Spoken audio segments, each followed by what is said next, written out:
अब तुम्हारे फारूक अब्दुल्ला ने ये सोचा कि ठीक है जी, अगर हिंदुस्तान ऐसे नहीं देता तो मैं पाकिस्तान के साथ मिलकर धमकी दूंगा कि पाकिस्तान हमें सपोर्ट कर रहा है, पाकिस्तान के मिलकर हम दोबारा 370 और 35 को रीइंस्टीट्यूट करेंगे। जब वो देखा पाकिस्तान बिल्कुल चुप हो गया, मोदी के सामने नतमस्तक हो गया, तो उन्होंने चाइना को पार्टी बना लिया। अब कहते हैं हम चाइना को साथ में मिल जाएंगे और चाइना को लेकर साथ में हम यहाँ से जो है हम हिंदुस्तान से अलग हो जाएंगे और चाइना हम पे काबू कर लेगा और उसके बाद में 370 और 35 ऑटोमेटिकली ख़त्म हो जाएगी। मैं ये कह रहा हूँ, मैं हैरान हूँ देख करके, जब मैं देखता हूँ उसके अंदर परिपक्ष में इनके जो फोर फादर्स थे वो हमारे हिंदू थे, गौड़ ब्राह्मण थे, कश्मीर के ही थे। एक ब्राह्मण की औलाद आज आकर के हिंदुओं की खिलाफत कर रहे हैं। अगर फारूक अब्दुल्ला और ये जो तुम्हारी महबूबा, मुफ्ती महबूबा है, मैं तो ये कह रहा हूं इस समय कि हमारे जो अमित शाह जी है उनको उनके ऊपर इमीडिएटली दोनों के ऊपर 153 दफा लगा करके दोबारा जेल में डाल देना चाहिए, क्योंकि जो वर्डिंग वो ये कह रहे हैं कि हमारे जो दुश्मन हैं उनके साथ मिलकर के हमारी टेरिटरी पर कब्जा कराने वाली बात कर रहे हैं। तो इससे ज़्यादा एंटी नेशनल एक्टिविटी और क्या हो सकती है। नमस्कार, स्वागत है आपका हमारे चैनल पर। हम बात करते हैं जम्मू एंड कश्मीर की। जिस जम्मू और कश्मीर को धारा 370 के अंतर्गत जो राज्य जकड़ा हुआ था और वो एक प्रकार से धारा 370 जो भारत से अलग करने की जो है व्यवस्था देता था, जो इलीगल तरीके से, तो महबूबा मुफ्ती ने बोला था कि धारा 370 का अगर छेड़ा गया तो इसमें खून की नदियां बह जाएंगी, आग लग जाएगी और तमाम प्रकार की बातें कर। फारूक अब्दुल्ला अलग बौखला रहे थे। जब भारत के गृह मंत्री ने संसद में बयान दिया था कि हम कश्मीरी क्यों नहीं, हम धारा 370 को छोड़िए, वो तो हमारे हाथ की बात है, हम हटाएंगे, इलीगल तरीके से जो है किसी सरकार ने इसको जो है लागू किया हुआ, लेकिन हम पाक ऑक्युपाइड कश्मीर को भी लेंगे। तो फारूक अब्दुल्ला कहते हैं कि क्या पाकिस्तान ने चूड़ियां पहन रखी थी। वो इस तरह से प्रवक्ता के रूप में बात कर रहे थे जैसे माने वो भारत के नेता ना होकर के पाकिस्तान के नेता हो। ये जब बंद हुए तो ये कुछ दिन तक जब इनकी बौखलाहट खत्म नहीं हुई तो भारत सरकार ने इनको नजरबंद किया। जब नजरबंद में भी ये जो है इनकी बौखलाहट खत्म नहीं हुई तो इनको जेल में बंद कर दिया। अब जब ये छूट रहे हैं तो छूटते ही जो है इनकी जो है भाषा बदलने लगे, वही फिर देश विरोधी भाषा। इस तरह से फारूक अब्दुल्ला कहते हैं कि हम धारा 370 हटाएंगे और उसमें मदद देंगे चाइना की। बताइए, पहले पाकिस्तान की जो भाषा बोलते थे, जो हमारा जो है नंबर 1 ये दुश्मन है, अब दोबारा जो चाइना की बात कर रहे हैं, वो चाइना से मदद लेने के, वो चाइना को खुश करने के लिए इस तरह चीन की बात बोल रहे हैं।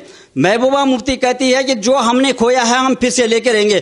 तो ये जो जिन्न टाइप में थे, जो बोतल में से फिर ये बाहर आ गए हैं और ये इस तरह से जो है अब अनाप शनाप जो है बयानबाजी कर रहे हैं। और हमारे साथ जुड़ रहे हैं कानून के जानकार वरिष्ठ अधिवक्ता श्री एस.टी. बिंदेशी। सर, आपका बहुत बहुत स्वागत है हमारे चैनल पर।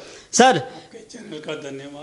बहुत बहुत धन्यवाद आपका। सर, आप कानून के जानकार हैं। भारत की जो है संसद ने, जो सर्वोच्च हमारा जो लोकतंत्र का एक संवैधानिक संस्था है, वहाँ से धारा 300 हटाने की बात हुई है। धारा 370 में जो विपक्ष भी होता है, सबको जो है बहुमत से जो है धारा 370 हटाई गई है। भारत के जो सर्वोच्च पद पर बैठे हुए हैं, भारत के राष्ट्रपति, उनके साइन होने के बाद में, हस्ताक्षर होने के बाद में धारा रिमूव हुई। अब ये जिन्न फिर उठने लग गए हैं, ये अनाप शनाप बातें बोले। जैसे आपने सुना होगा ये चीन से मदद लेने की बात कर रहे हैं, जो खोया है वो फिर प्राप्त करने की बात कर रहे हैं। तो आप किस तरह से लेंगे? ये सरासर जो है राष्ट्र विरोधी बातें कर रहे हैं। तो अब इनका क्या इलाज होना चाहिए? देखिए, मैं आपको बतलाऊं, मैं आपको जिस समय हमारा देश आज़ाद हुआ है उस समय जो था वहाँ पे कश्मीर में राजा हरि सिंह हुआ करते थे और शेख अब्दुल्ला जो थे उनके जो वज़ीर हुआ करते थे। और साहब, ये जो कौम है इन्होंने कभी भी ईमानदारी से जवाब नहीं दिया है। जिस समय हमारा देश आज़ाद हुआ उस समय 3 जने थे टॉप के ऊपर। एक जिन्ना जी थे, दूसरा आपका शेख अब्दुल्ला जी थे, तीसरे जवाहरलाल जी हैं। इन तीनों में एक पैक्ट हुआ कि साहब जिन्ना जी को तो दे दिया पाकिस्तान, तुम ले जाओ। हिंदुस्तान जो है नेहरू के पास आ गया और 1948 के अंदर जो हरि सिंह थे उन्होंने लिख के साइन करके दे दिया कि सर मैं आपके पास जैसे और स्टेट आए वैसे हम आपको साथ ज्वाइन करना चाहते हैं, हमें भी आप यूनियन का एक स्टेट मान लीजिएगा। परंतु उससे पहले क्या हुआ, इनके अंदर एक षड्यंत्र रचा गया शेख अब्दुल्ला कहने लगे ठीक है भाई नेहरू जी, तुमने तो हिंदुस्तान ले लिया और जिन्ना साहब ने तो ले लिया पाकिस्तान, और मैं क्यों अकेला रहूं? तो इन दोनों ने मिल करके एक टेम्पररी अरेंजमेंट किया कि साहब ये जो J&K है ये इनको दे दिया जाए। उसकी पूरी कहानी गढ़ी गई कि साहब पाकिस्तान चाइना इसके ऊपर J&K के ऊपर हमला करता है, और उस समय हरि सिंह जी कहते साहब हमें बचा लो, हम आपके साथ हैं, लिख के देते हैं अक्टूबर 1948 के अंदर।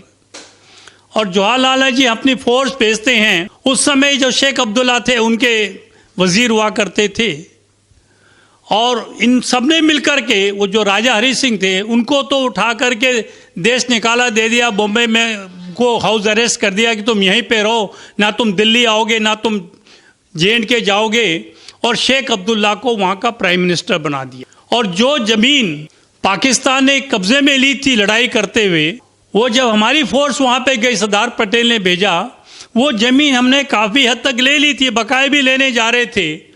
तो उस समय नेहरू ने उठा करके सीज फायर डिक्लेयर कर दी और ये कह दिया कि जी जहाँ की फौज वहीं रहेगी, बाकी फैसला हमारा यूएनओ करेगा, जब तक हम कुछ नहीं करेंगे।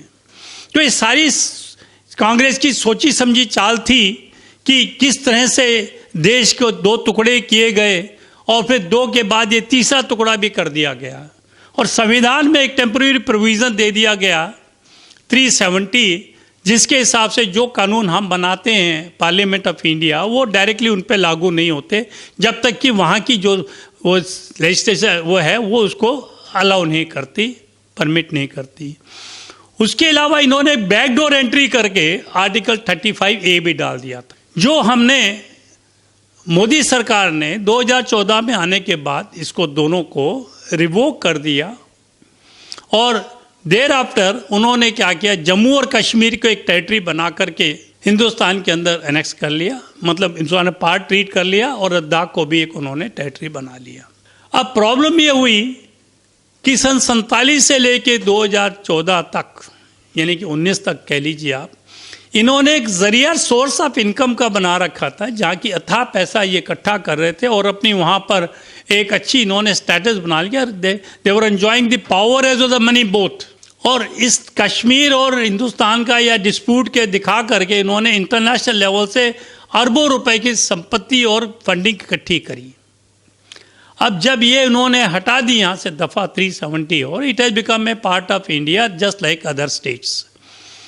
और उसके बाद में अब जो तुम्हारे फारूक अब्दुल्ला जी हैं, जो शेख अब्दुल्ला के बेटे हैं, और उनके बेटे जो उमर अब्दुल्ला हैं, तो साहब इन्होंने एक चाल चली कि साहब ब्लैकमेलिंग की। ये आमतौर पे देखा गया है, जब भी इन्हें कोई चीज़ मनवानी होती है दे स्टार्ट ब्लैकमेलिंग अस। वो सोचते हैं कि हम जितनी ज़्यादा इनको ब्लैकमेल करेंगे और ये डर के हमें वो चीज़ दे देंगे। इसी तरह से अब तुम्हारे फारूक अब्दुल्ला ने ये सोचा कि ठीक है जी, अगर हिंदुस्तान ऐसे नहीं देता तो मैं पाकिस्तान के साथ मिलकर धमकी दूंगा कि पाकिस्तान हमें सपोर्ट कर रहा है, पाकिस्तान के मिलकर हम दोबारा 370 और 35 को रीइंस्टीट्यूट करेंगे।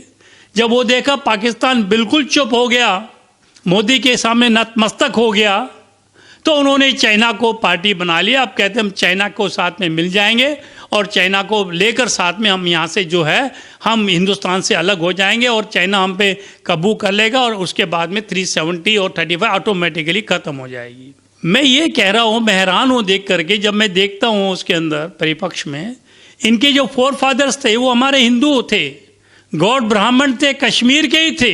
एक ब्राह्मण की औलाद आज आकर के हिंदुओं की खिलाफत कर रहे हैं, और जम्मू कश्मीर जो हमारे देश का सरताज है और जो कि हमारी शिवजी की भूमि रही है, कश्यप मुनि वहाँ रहे हैं जिसके ऊपर ये कश्मीर का नाम पड़ा हुआ है। यहाँ हमारे आदि शंकराचार्यों का भी थे, उसके अंदर इन्होंने वहाँ से सन 91 के अंदर करीब 3 लाख हिंदुओं को मार करके एक ही दिन के अंदर हटा दिया वहाँ से, और वापस हिंदुस्तान में आने को मजबूर कर दिया। और अब वो सारी दोबारा वो रिप्ले करना चाहते हैं। क्यों? क्योंकि उनकी जो पोजीशन होगी वो बिल्कुल एक ऑर्डिनरी सिटीजन ऑफ J&K के हिसाब से होगी। जो आदमी अपने आप को मोस्ट पावरफुल और J&K का निर्माता बताता था, उसकी आज इतनी ज़्यादा पोजीशन खराब हो गई है कि अब वो हिंदुस्तान को ये धमकी दे रहा है कि साहब चाइना से मिलकर हम दोबारा इस दफ़ा को हटवा देंगे। उन्हें ये नहीं पता कि चाइना जो है खुद हिंदुस्तान से डर रहा है। अगर वो चाइना इस लायक होता तो कब का हिंदुस्तान पे हमला कर दिया होता। चाइना को मालूम है कि जो हिंदुस्तान 1962 का था और आज के हिंदुस्तान में जमीन आसमान का फर्क हो गया।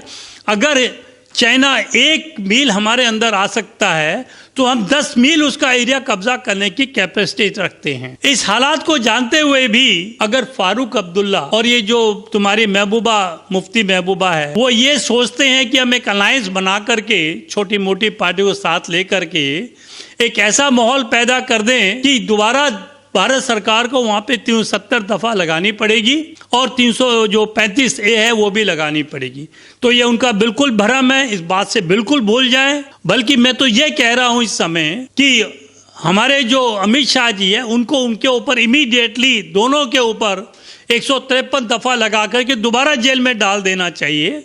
क्योंकि जो वर्डिंग वो ये कह रहे हैं कि हमारे जो दुश्मन हैं उनके साथ मिलकर के हमारी टेरिटरी पर कब्जा कराने वाली बात कर रहे हैं, तो इससे ज़्यादा एंटी नेशनल एक्टिविटी और क्या हो सकती है। ये ठीक उसी तरह से जैसे उन्होंने कहा था कि साहब ये सिक्किम जो असम जो है एक चिकन नेट है, इसको काट देंगे तो पूरा असम देश से ख़त्म हो जाएगा।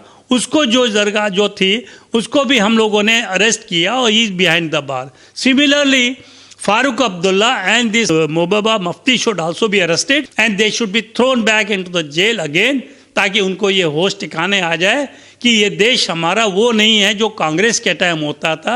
अब सेंटर में कांग्रेस की गवर्नमेंट नहीं है जो कि हमेशा अपीजमेंट की पॉलिसी अपनाती रही है, जिनके मन में हिंदुओं के लिए कोई स्थान नहीं था।